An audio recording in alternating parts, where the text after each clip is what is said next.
All right, ladies and gentlemen, it's time for us to talk a little bit about Honkai Star Rail and, frankly, how they're probably breaking the law. Yep, ladies and gentlemen, it appears that with all of the bad press that's come to this game, especially after its anniversary, its spending event, all of that jazz, these devs have gone ahead and decided to mislead their audience even more. There are a lot of things that came in the version 3.3 update, and one of the ones that a lot of people have been applauding and saying is actually good is this little line up here where it's showing you just how much a character might actually cost in the game, right? If you're using only oniric shards. For some reason, though, I wonder why it's a rotating thing and it only shows up once in a while. Look how long this text is.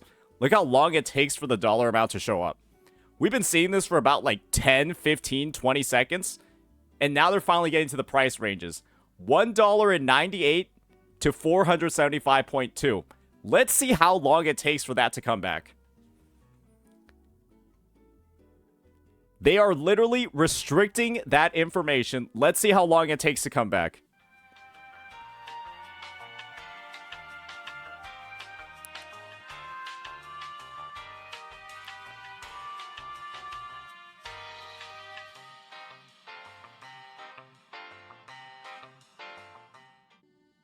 It's back again. So they're abiding by regulations to a degree, I guess, but it takes around 20 to 25 seconds for that screen to come back after you see the prices.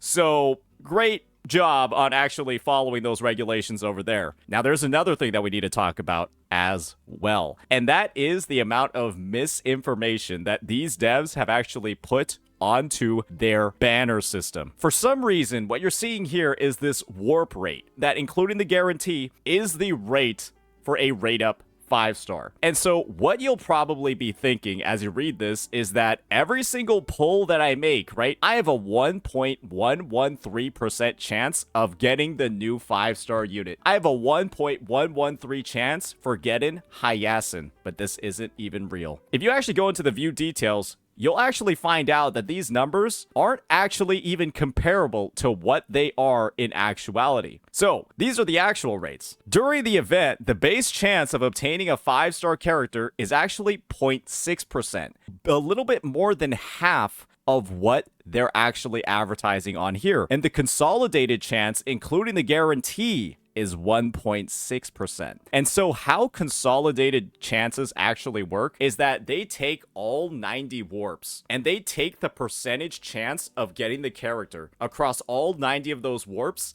and then divide it by 90. And as you're familiar with how these games work, they have a soft pity system, which at HSR starts at around 75. And once you start going past 75, the chance of you obtaining the 5-star unit increases dramatically. And so that ends up taking and adding an additional 1%. On the 90th warp for a character, you have a 100% chance of getting a 5-star unit. And then when you're on like 89, it's probably like 90 something. If you're on 88, it's also like 90 something. And then it goes all the way up, right? Starting from 75. But from pulls 0 or pulls 1 to 74, it's a 0.6%. And so they're not really showing anything at all when it comes to how this calculation actually builds up to a 1.113. And this is the other thing, guys. When we went back into that menu, we saw that over here, it says a 1.6% for a 5-star unit. That's because there's a 50-50 system in this game. You see this whole boosted rate over here. There's a 50% chance that it will be the featured 5-star character, Hyacinth, and then a 50% chance it will be any of the standard units. Somehow, with the 50-50 in the game, it's a 1.113. Ladies and gentlemen, if the baseline consolidated rate for a 5-star is 1.6, isn't a 50% system, wouldn't that make it a 0.8% of getting the character? Maybe my math is wrong here. Maybe I don't understand how math in this game works, but if I have a 50% chance of getting it, and it's a consolidated 1.6, how is it a 1.113?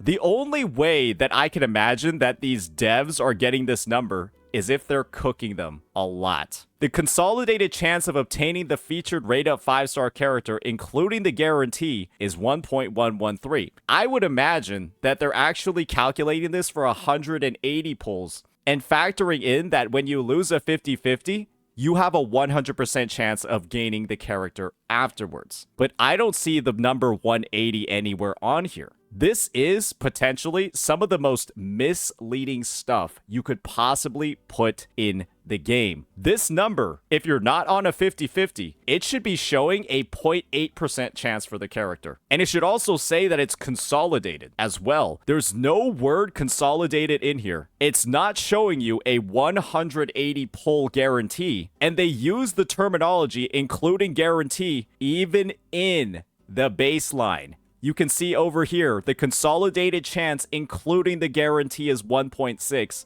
One 5-star character is guaranteed. Do you guys see how absolutely misleading all of these percentages are? If you're on a 50-50 and you're not guaranteed, this should be showing you a 0.8.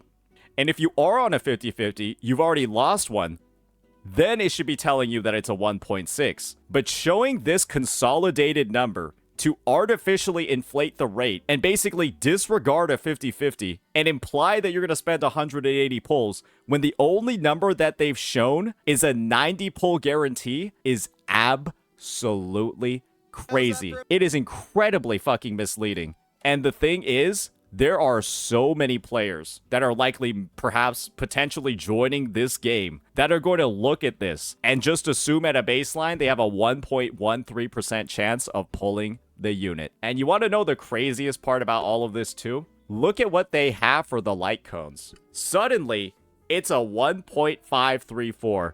As far as I'm aware in this game, you have a 75-25% chance of getting a light cone. And it's still the same exact 1.6%. Actually, is it the same exact 1.6%? Let's just double check that.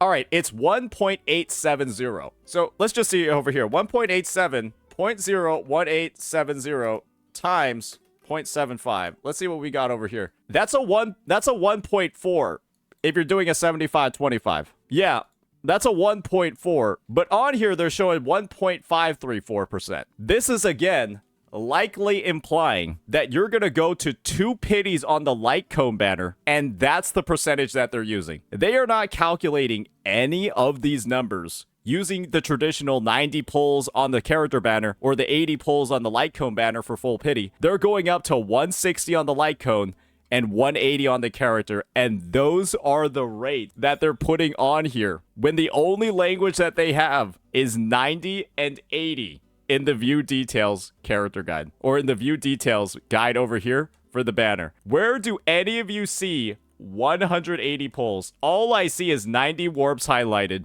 Yeah, I don't see 180 anywhere on here when that's the number that they're actually using. Ladies and gentlemen, this is crazy. This is ridiculous. I'm going to be real here. I'm actually baffled that they decided to even show rates like this and not clarify anything at all. If they don't, they will get sued. This is even more misinformative than probably the prior number that they had before. This is all they show is language about 90 pulls, and these calculations are built going to pity twice. That's ridiculous. But you want to know something else? This isn't even the worst part about the update that came in 3.3. It might be legally compliant. I think their lawyers looked at this. Maybe they're not actually breaking the law, but this is some of the slimiest ways I've ever seen a company actually conform to the law, if that's actually the case. This is ridiculous. Another thing to keep in mind is that they're advertising prices over here. We're just going to have to wait a couple of seconds for it to show up again. When's it going to show up? $1.98 for a pull. And yet, when I go into this menu, the lowest price I have is $2.59. On the direct purchase, by the way.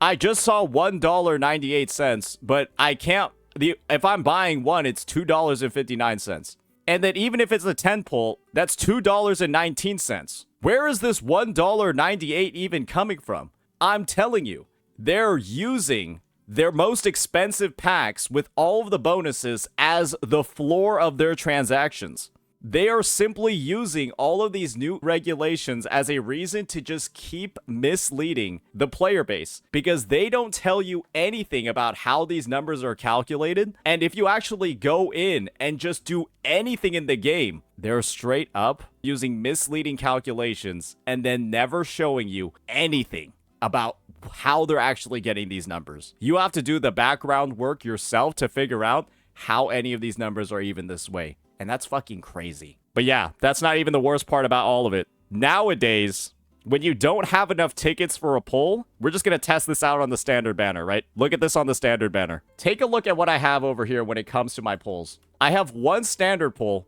and 7,800 crystals. I have enough to do a 10 pull on this banner. No problem at all. No issues. Well, let's see what happens when I try to do one. I am told that I still need to obtain 9 Star Rail passes to commence a warp, and these are my options. I can either purchase premium currency, directly purchase it with a Star Rail pass, or in the middle, not the first option, I can choose to spend my free-to-play currency. And you want to know what? If I decide I don't want to pull anymore, all of these options are going to lead to me either spending money or spending my free-to-play resources. If I don't want to pull anymore, I have to click this X. That is the only button available to exit out of the transaction. This one right here. It's about 5% of the screen space. That's crazy. That's crazy. So let's just see what happens, ladies and gentlemen, if I decide to choose some of these options. Let's see what they recommend for me. Stellar purchase. Okay, so this just leads to the same exact menu that we've always had for the game. It's the same exact menu that we've always had for the game.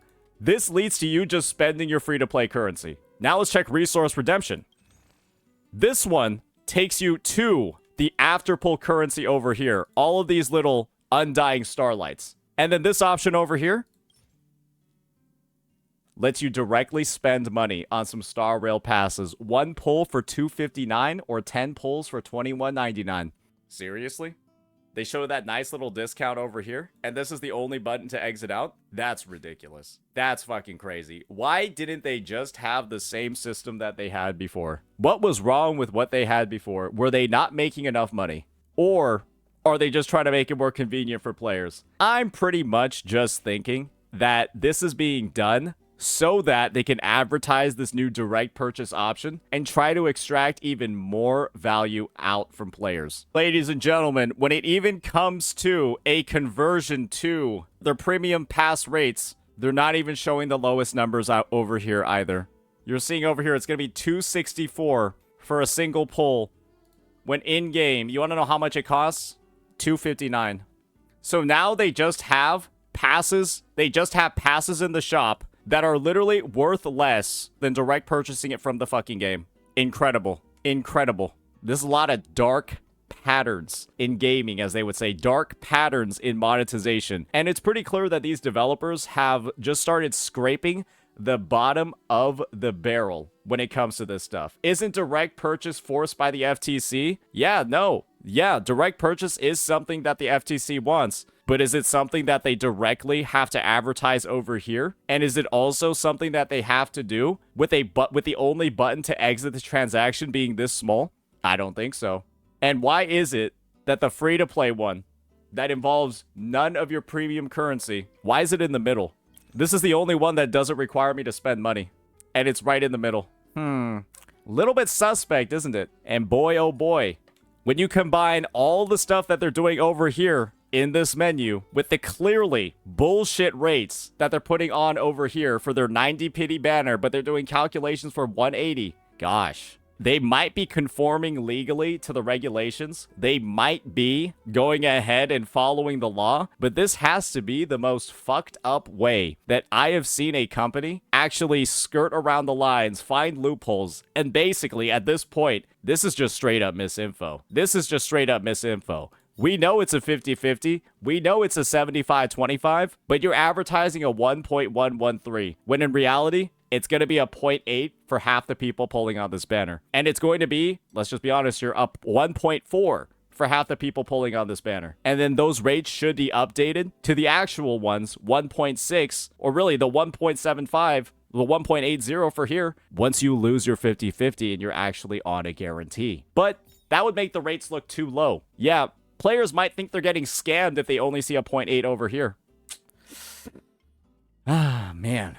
They should just be showing you what your current rate is, not the one that's 180 pulls in the future. But hey, of course they're not going to do that. So hopefully this expose, this overview of, again, more of the shitty practices that Hoyoverse is doing, and this is directly following their anniversary, the release of global passives and rampant amounts of power creep. This is the strongest unit in the game currently. Yeah, I think you use her and Tribby, and that basically makes every single DPS's team better. That's what they're doing, ladies and gentlemen. It isn't stopping here. They've managed to turn the regulations into another opportunity to mislead the consumer base. It's probably more inaccurate now than it was before. And it's crazy how those regulations have gone ahead and made this game even more predatory than it was before. So let me know what you all think. Peace.